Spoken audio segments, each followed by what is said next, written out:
Pitido agudo, un destello que corta el cielo. En segundos, la distancia se derrumba, el blanco zigzaguea, y aún así no escapa. No es suerte, es ingeniería, evolución y táctica. El misil que reescribió la pelea a corta distancia. Del polvo de China Lake a los cielos más disputados del siglo XX y XXI, una serpiente de metal cambió las reglas para siempre. Como un simple buscador infrarrojo se volvió un arma a todo aspecto capaz de decidir combates en segundos, y por qué el AIM-9X sigue siendo la vara de medir. Hoy viajamos a su origen en los años 40, a su duro bautismo en Vietnam, al salto todo aspecto del AIM-9LM y a la revolución digital del AIM-9X. Verás qué lo hizo diferente, cómo se perfeccionó en combate real y qué legado dejó en la doctrina aérea moderna. Desierto de California, aire que vibra, silencio de hangar y un problema recién heredado de la Segunda Guerra Mundial. La velocidad de los reactores hacía que el cañón ya no bastara. En China Lake, un equipo diminuto y obstinado, liderado por el físico William B. McLean, decide atacar la pregunta correcta: ¿cómo darle a un misil la capacidad de oler a su presa y perseguirla sin distraer al piloto? El auge de las armas guiadas es la banda sonora de la época. La investigación aliada y alemana sobre sensores infrarrojos y retículas giratorias deja un mosaico de ideas. McLean lo ordena con frialdad de ingeniero. El buscador no necesita ver un avión, basta con interpretar patrones de calor. Con una retícula que rueda frente al receptor, la imagen térmica se convierte en una señal modulada cuya fase revela dirección. El cerebro del misil solo tiene que traducir ese latido en correcciones de rumbo. Nace el nombre antes que el mito: Sidewinder, la serpiente de cascabel que caza por calor. La metáfora no es un adorno, es el pliego de requisitos. Pocas piezas, máximo efecto, fiabilidad sobre lo brillante. Entre 1951 y 1954, el concepto se convierte en hardware. El Sidewinder 1 demuestra guiado en pruebas, logra su primer derribo de dron y convence a la Marina y a la USAF de que la idea merece programa. La arquitectura es una lección de elegancia austera. Control por canards en la nariz, accionados por gases del propio motor, para maniobrar sin mecanismos complejos. Estabilización por rollerons en las aletas de cola, pequeños rodillos que el viento hace girar como giroscopios pasivos, domando el alabeo sin electrónica delicada. Letalidad por una cabeza de guerra de varillas continuas. Al detonar, forma un anillo cortante que desgarra estructuras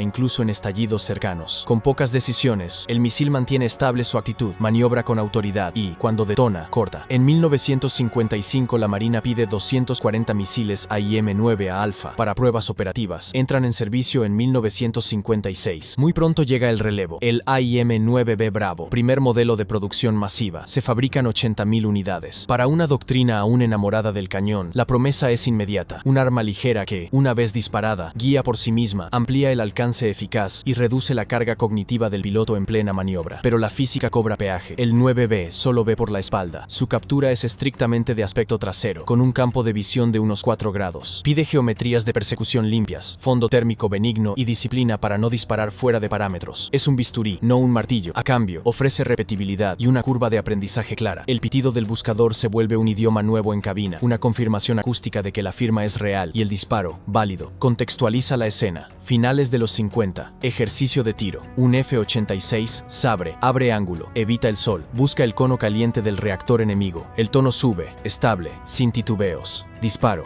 Desde el riel, el dardo cobra vida. Los rollerons muerden el viento. Las canards inclinan la nariz. El autopiloto integra la señal de fase y corrige con microgestos. Un hilo de humo y una línea con intención. Nada más. Esa economía de medios es la ventaja. La adopción es inmediata en la OTAN, pero el veredicto real llega en combate. 1958. Segunda crisis del estrecho de Taiwán.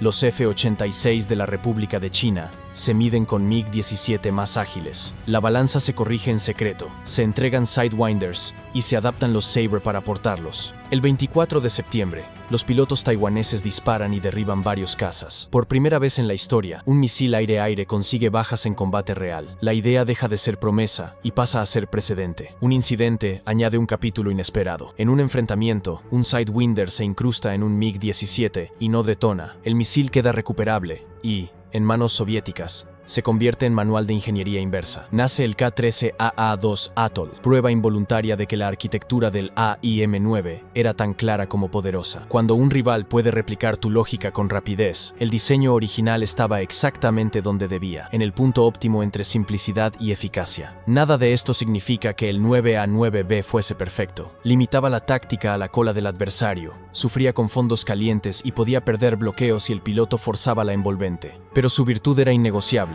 Hacía bien lo básico, siempre. Eso dio margen para entrenar mejor, estandarizar procedimientos y preparar el salto a variantes más capaces. El Sidewinder no nació definitivo, nació correcto. China Lake siguió puliendo el método. Documentación concisa, mantenimiento sencillo, piezas robustas. En escuadrones diferentes, el misil hablaba la misma lengua. Tono limpio, tono sucio, tiro válido, tiro negado. La cabina incorporó esa gramática al repertorio del piloto. Y con cada vuelo, la comunidad aprendió dónde brillaba y dónde no, afinando la doctrina. Evitar el sol, controlar el ángulo, no precipitar el disparo. Imagina ahora el impacto psicológico. Hasta entonces, el cazador debía acercarse lo suficiente para que el plomo hiciera el resto. Con el Sidewinder, una ventana breve bastaba para delegar la persecución a un dispositivo que no se mareaba, no dudaba y no se distraía. Eso cambió la gestión del riesgo. Menos tiempo en la zona letal del enemigo, más oportunidades de supervivencia en duelos de alta velocidad. Cuando la Marina y la USAF abrazan el 9B, están comprando algo más que un misil. Compran un concepto, un estándar portátil entre plataformas, interoperable entre aliados,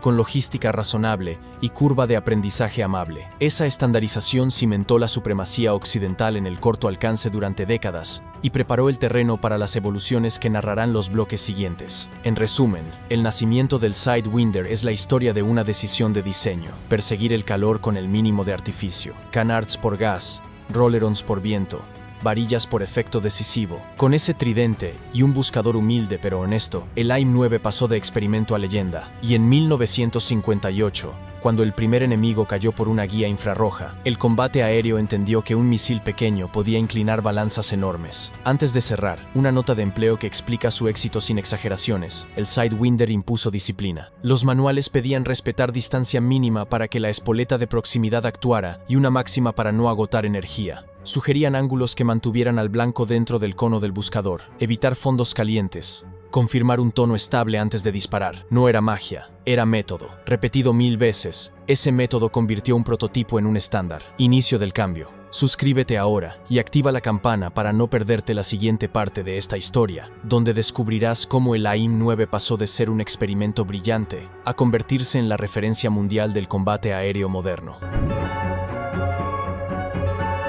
El Sidewinder ya era un mito cuando entró en Vietnam. En manuales y salas de briefing se hablaba de un misil con una probabilidad de derribo estimada en 65%. Era el cazador invisible, que debía dar a los pilotos una ventaja absoluta sobre los MiG. Pero los cielos del sudeste asiático no tardaron en desmentir la teoría. Los números fueron contundentes. En los primeros combates, la tasa real de impacto del AIM-9B cayó por debajo del 10%.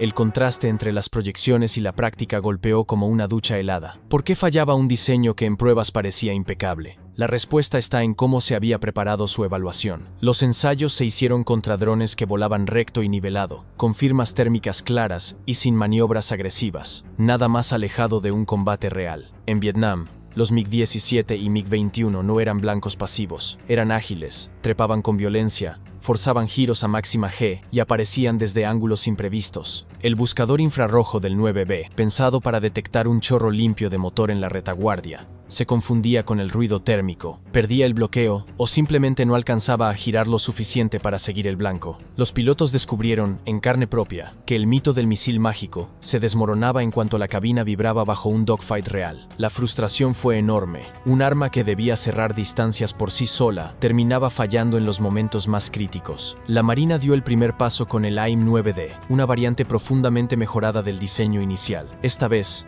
la tecnología se puso al servicio de la realidad operativa. El buscador incorporaba enfriamiento por nitrógeno, lo que reducía el ruido térmico y le permitía distinguir mejor al blanco en entornos calientes. El campo de visión se expandió hasta unos 25 grados, mucho más generoso que el del 9B. El motor Hércules Mk-36 ofrecía más empuje y hasta 18 kilómetros de alcance, lo que daba al piloto un margen de disparo mayor. La forma también cambió. La nariz se volvió ojival, más aerodinámica, y se instaló un domo de fluoruro de magnesio, transparente a la radiación infrarroja. La cabeza de guerra evolucionó a la Mk-48 de varillas continuas, combinada con una espoleta de proximidad capaz de detonar tanto por señal IR como por radar. En combate, esto significaba más oportunidades de alcanzar un blanco incluso en pasadas rápidas y maniobras violentas. Aunque se planearon 5.000 unidades, solo se construyeron unas 1.800 antes de saltar al siguiente escalón. Aún así, el 9D fue el primer Sidewinder que empezó a adaptarse de verdad al combate de jets. Mientras la Marina avanzaba con el 9D, la Fuerza Aérea buscaba su propia respuesta. En 1968 nació el AIM-9E,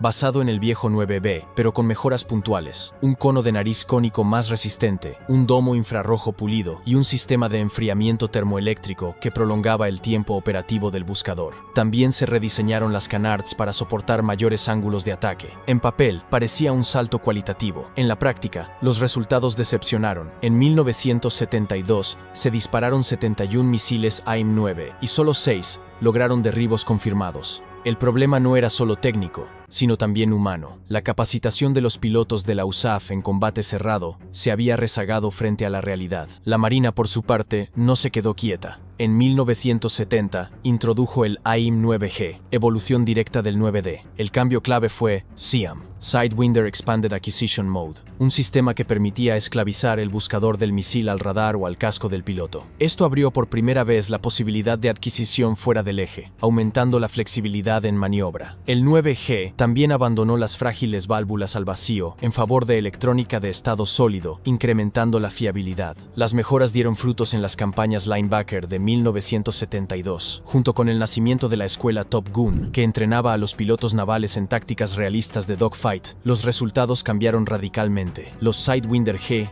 alcanzaron tasas de acierto del 46%, un salto abismal comparado con el desastroso 9B. Ese mismo año llegó el AIM-9H, que solucionó otro punto débil, la resistencia del misil a los rigores de la operación en portaaviones. Sus actuadores eran más potentes, capaces de girar hasta 20 grados por segundo, lo que lo hacía más ágil a baja altura y en maniobras cerradas. Además, toda la electrónica pasó a ser sólida, eliminando fallos por vibración. Aunque llegó tarde y en números limitados, fue considerado el Sidewinder más confiable de la guerra de Vietnam. Las cifras no mejoraron solo por los misiles. El establecimiento de la Naval Fighter Weapons School, popularmente Top Gun, marcó un antes y un después. El entrenamiento se volvió realista. Combates simulados contra oponentes con tácticas MiG, limitación de armamento para obligar a la disciplina y un énfasis feroz en la coordinación. El resultado fue un aumento dramático en la confianza del piloto y en la eficiencia del Sidewinder. La lección fue clara. Un misil avanzado no sirve de nada sin doctrina y sin entrenamiento adecuados. La combinación del AIM-9GH con pilotos mejor preparados transformó el panorama aéreo. La Fuerza Aérea no quería quedarse atrás. En 1972 desplegó el AIM-9J, una mejora urgente sobre el 9E. El nuevo modelo incluía un motor de combustión más prolongada, actuadores más rápidos y canards reforzados. Su tasa de giro prácticamente se duplicó, ofreciendo al piloto de la USAF una herramienta más cercana a la de la Marina. No era tan refinado como el 9G o el 9H, pero superaba con creces al 9E. En combates limitados, alcanzó una probabilidad de derribo del 13%. Alrededor de 7.000 misiles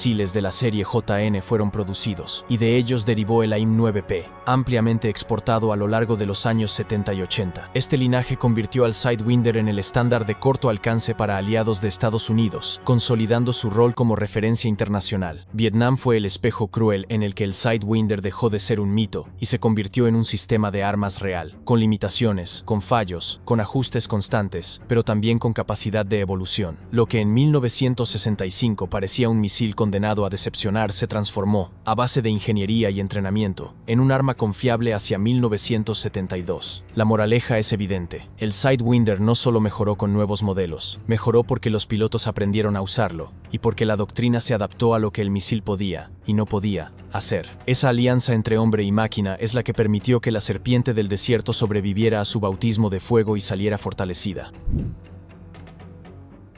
El giro total, todo aspecto, y el salto cualitativo. El Sidewinder había sobrevivido a Vietnam con cicatrices y con lecciones muy claras. Hacía falta un salto cualitativo. El misil no podía seguir siendo un arma trasera, limitada a cazar el calor de los escapes. Los combates modernos se decidían en segundos, en giros cerrados, en ángulos imposibles. Y si un piloto debía esperar a estar justo detrás del enemigo para disparar, la oportunidad se perdía. El desafío era claro: crear un misil capaz de atacar desde cualquier ángulo, incluso de frente. Ese hito llegó con el AIM-9L, conocido como Lima. Fue mucho más que una actualización.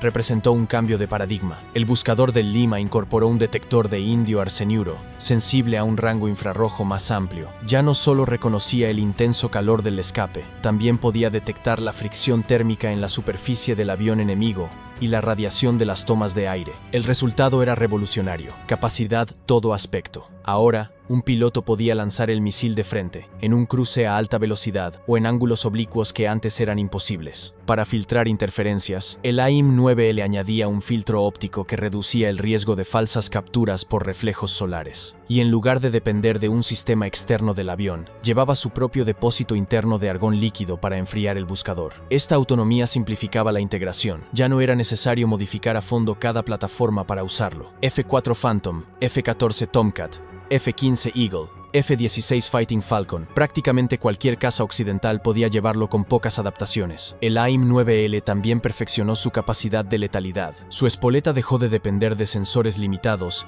y pasó a ser un sistema láser de proximidad que detectaba con precisión cuando estaba lo bastante cerca del blanco para detonar. Su cabeza de guerra era ahora una anular de varillas continuas en doble capa. Al explotar, los aros giraban y se expandían, cortando la estructura del avión objetivo desde múltiples ángulos. Incluso en disparos no directos, la probabilidad de destrucción se disparaba. La lógica de guiado también evolucionó. El software interno podía corregir el rumbo antes de que el misil alcanzara los límites de giro de sus actuadores, evitando las pérdidas de blanco comunes en versiones anteriores. Era, en pocas palabras, un Sidewinder más inteligente. El debut no tardó en llegar. El 19 de agosto de 1981, dos F-14 Tomcat de la Marina estadounidense se enfrentaron a dos Su-22 libios en el Golfo de Sidra. Ambos cazas enemigos fueron derribados con un solo disparo de Sidewinder cada uno. Fue la presentación oficial del Lima, letal, preciso y confiable. Pero su consagración mundial llegó un año después, en la Guerra de las Malvinas. Allí,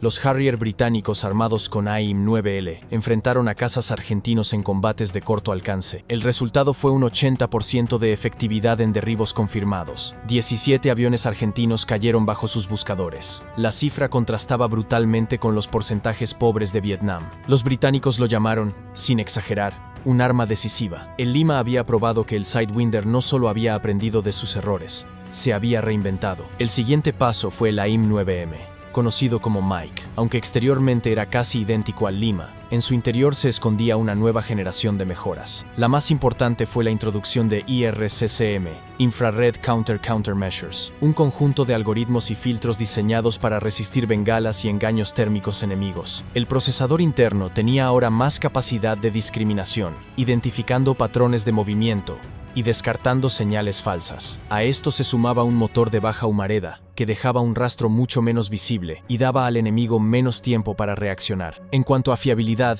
el 9M era una roca, más resistente a vibraciones, con una electrónica endurecida y tolerante al estrés de vuelo en portaaviones. Se convirtió en el estándar absoluto de la OTAN en los años 80 y 90. Su momento de gloria llegó en la Guerra del Golfo de 1991. Allí, los cazas aliados derribaron 10 aviones enemigos usando Sidewinders, todos ellos del modelo 9M. En un cielo saturado de contramedidas, el misil demostró que era capaz de separar el calor real del falso y golpear con precisión. ¿Qué cambió en la cabina? Para el piloto, el salto del Lima y el Mike fue tangible. El pitido del buscador dejó de ser caprichoso. Ahora era más estable, menos propenso a confundirse con el sol o con una bengala. La envolvente de tiro se amplió, ofreciendo más libertad para disparar en ángulos cerrados o en enfrentamientos frontales. Las bengalas, que antes eran un recurso casi infalible contra los Sidewinders, ya no bastaban. El rechazo mejorado obligó a los adversarios a pensar en tácticas más sofisticadas. Para la doctrina aérea occidental, esto significó un cambio profundo. El misil ya no era un recurso de oportunidad, sino un arma de confianza, capaz de decidir combates en segundos con una alta probabilidad de éxito. Los instructores lo resumían de forma simple: ya no necesitas estar detrás del enemigo. Si lo ves, puedes matarlo. Con el AIM-9L y el AIM-9M, el Sidewinder completó su transformación, de un misil limitado y frustrante en Vietnam, a un arma todo aspecto confiable que dominó los cielos en los años 80 y 90. Era la culminación de 3 décadas de evolución, pero no el final, porque lo que vendría después, el AIM-9X, iba a llevar la agilidad, la precisión y la integración tecnológica a un nivel nunca antes visto. La revolución digital. El Sidewinder había recorrido un largo camino, del 9B limitado a la cola enemiga, al 9LM todo aspecto que dominó en los 80 y 90. Pero a mediados de los 90, la aviación de combate ya pedía otra cosa. Los cazas de quinta generación, las cabinas digitales y las doctrinas de combate en red necesitaban un Sidewinder que no solo fuera mejor, sino que hablara el mismo lenguaje tecnológico. Así nació el AIM-9X, la reinvención digital de la serpiente metálica. El AIM-9X no partió de cero. Para ahorrar costes y mantener la continuidad logística, heredó elementos críticos del AIM-9M, el motor básico, la espoleta y la cabeza de guerra. Pero todo lo demás cambió. La célula fue rediseñada para reducir el arrastre, líneas más limpias, menos resistencia, más energía conservada durante el vuelo. El resultado era un misil más estilizado y, sobre todo, más eficiente en trayectorias largas o maniobras bruscas. Era un Sidewinder, sí, pero vestido para la era digital. El verdadero corazón del AIM-9X está en su buscador. Los antiguos sensores de retícula giratoria dieron paso a un Focal Plane Array, FPA,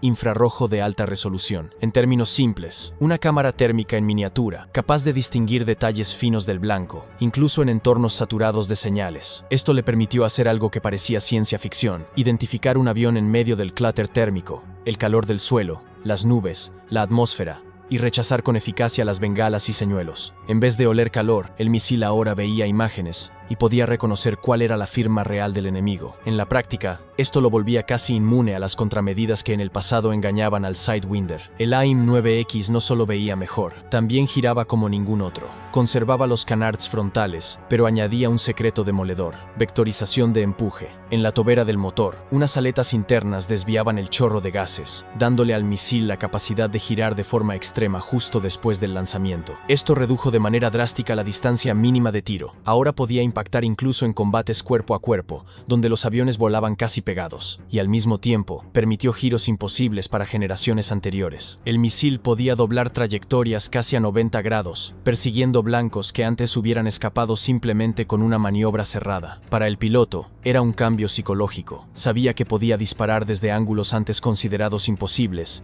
y confiar en que el misil llegaría. El AIM-9X también transformó la manera de apuntar. Con la llegada de sistemas como el Joint Helmet Mounted Queen System, el piloto ya no dependía del HUD o del radar frontal. Bastaba con mirar hacia el objetivo. El buscador del misil se alineaba con la dirección de la cabeza y podía capturar un blanco hasta 90 grados fuera del eje del avión. Esto se conoce como High Off-Board Sight, capacidad de disparo extremo fuera de línea de vuelo. Imagina un dogfight en el que dos cazas cruzan a toda velocidad. Antes, el piloto necesitaba maniobrar para ganar la cola. Con el AIM-9X y la mira en casco, puede simplemente girar la cabeza, escuchar el tono del buscador y disparar. En segundos, el combate se decide. La primera versión del AIM-9X ya era temible, pero el programa no se detuvo. En 2012 apareció el AIM-9X Block 2, con mejoras que consolidaron su papel en la era de la guerra en red. La más importante, un data link bidireccional, tomado del AIM-120 AMRAAM. Esto permitió el lock-on after launch. El misil podía ser disparado sin tener todavía un blanco fijado. Una vez en vuelo, recibía actualizaciones de la aeronave madre y adquiría el objetivo en medio de la trayectoria. Esta función fue clave para los cazas furtivos, que podían lanzar el misil desde bodegas internas sin necesidad de exponer sensores antes del disparo. Además, el data link reducía el riesgo de fratricidio. El avión podía transmitir datos de identificación al misil antes de que su buscador tomara el control. En combate real, significaba flexibilidad y seguridad en un mismo paquete. ¿Qué significó para la superioridad aérea? El AIM-9X se convirtió en el estándar de corto alcance de Occidente. Su capacidad de maniobra, su resistencia a las contramedidas y su integración con la tecnología de cabina marcaron una diferencia estratégica. Para los combates a cuchillo, el misil era un arma casi definitiva. Donde antes un piloto necesitaba geometrías limpias y paciencia para entrar en la cola, ahora podía decidir un duelo en cuestión de segundos. Y en escenarios complejos, con múltiples aviones, la combinación de data link y guiado por imagen le daba a la Fuerza Aérea Occidental una ventaja de supervivencia incuestionable. En resumen, el AIM-9X no fue solo una evolución del Sidewinder, fue la traducción de toda la experiencia acumulada en 7 décadas de combate aéreo a un misil pensado para la era digital. El AIM-9 no es un misil del pasado, es un icono vigente. Hoy, Más de 7 décadas después de que William McLean y su equipo lo diseñaran en el desierto de California, conviven en los arsenales tanto AIM-9M de producción tardía como las versiones más recientes de la AIM-9X Block 1 y 2. Miles de unidades han sido entregadas a la Fuerza Aérea y la Marina de Estados Unidos y a decenas de aliados. Esa coexistencia dice mucho, un arma suficientemente robusta para seguir siendo útil, y al mismo tiempo lo bastante flexible como para evolucionar hacia estándares de combate digital. El programa incluso intentó ir más lejos con el AIM-9X Block 3. La idea era ambiciosa, añadir un motor más potente para aumentar el alcance, mejorar la resistencia contra contramedidas avanzadas y diseñar una cabeza de guerra más segura y eficaz. El objetivo era convertir al Sidewinder en un puente entre el misil de corto alcance clásico y las necesidades de enfrentamientos modernos más allá del alcance visual. Sin embargo, en 2015, el proyecto fue cancelado, no porque careciera de potencial, sino porque la estrategia estadounidense decidió apostar más fuerte por la familia AMRAAM y otros sistemas de largo alcance. El Block 3 quedó como un recordatorio de que, incluso después de 70 años, todavía se pensaba en cómo estirar más el techo del Sidewinder. El verdadero legado del AIM-9 no se mide solo en modelos o cifras de producción, sino en cómo cambió la doctrina aérea. De ser un tirador trasero, limitado a atacar por la cola, pasó a convertirse en un cazador todo aspecto capaz de disparar de frente, de lado y con ángulos extremos. Y esa evolución solo fue posible gracias a una alianza constante entre entrenamiento y electrónica. Vietnam demostró que la tecnología sola no bastaba. Sin pilotos entrenados, los misiles fracasaban. Top Gun y Red Flag enseñaron a volar dentro de la envolvente del Sidewinder, a usarlo con disciplina y creatividad. Años después, los avances técnicos en buscadores y motores hicieron el resto. Es un ejemplo perfecto de cómo el éxito en combate no depende de una sola variable, sino del cruce entre máquina, doctrina y ser humano. La historia del Sidewinder también deja huellas curiosas. Aquel misil que no explotó en un MiG-17 en 1958 y que terminó en manos soviéticas, dio vida a la A-2 Atoll, una copia casi literal, que se convirtió en el estándar de corto alcance del Pacto de Varsovia. La paradoja es clara. Lo que comenzó como un secreto en China Lake terminó marcando la guerra aérea en ambos bandos de la Guerra Fría. En Occidente, en cambio, el Sidewinder se volvió un sinónimo. La OTAN lo estandarizó como el misil IR por excelencia, compartido entre aliados y probado en casi todos los conflictos aéreos de los últimos 70 años. Desde el estrecho de Taiwán hasta el Golfo Pérsico, desde los cielos de Vietnam hasta las Malvinas, el pitido de un buscador AIM-9 ha sido la antesala de decenas de combates decisivos. Imagina esta escena final: un laboratorio improvisado en un desierto polvoriento, un grupo de ingenieros con más ingenio que presupuesto, un físico que pensó en una serpiente de cascabel para resolver un problema de combate. Avanza rápido en el tiempo. Portaaviones, cazas supersónicos, pilotos con miras en el casco, guerras que se decidieron con un pitido agudo en los auriculares. Todo eso está conectado por un mismo hilo: el Sidewinder. De experimento voluntario a estándar mundial, de un misil sencillo y limitado a un sistema digital casi imposible de engañar. El Sidewinder no solo definió cómo se pelean los combates aéreos modernos, definió la idea misma de lo que significa tener superioridad aérea a corta distancia. Y mientras la aviación evolucione, su legado seguirá vivo, porque no es solo un misil, es la prueba de que la simplicidad bien diseñada, reforzada con aprendizaje constante, puede dominar el tiempo y la tecnología. Comparte este video, suscríbete al canal y acompáñanos en el siguiente episodio, donde seguiremos explorando cómo la tecnología militar ha transformado la historia del combate aéreo.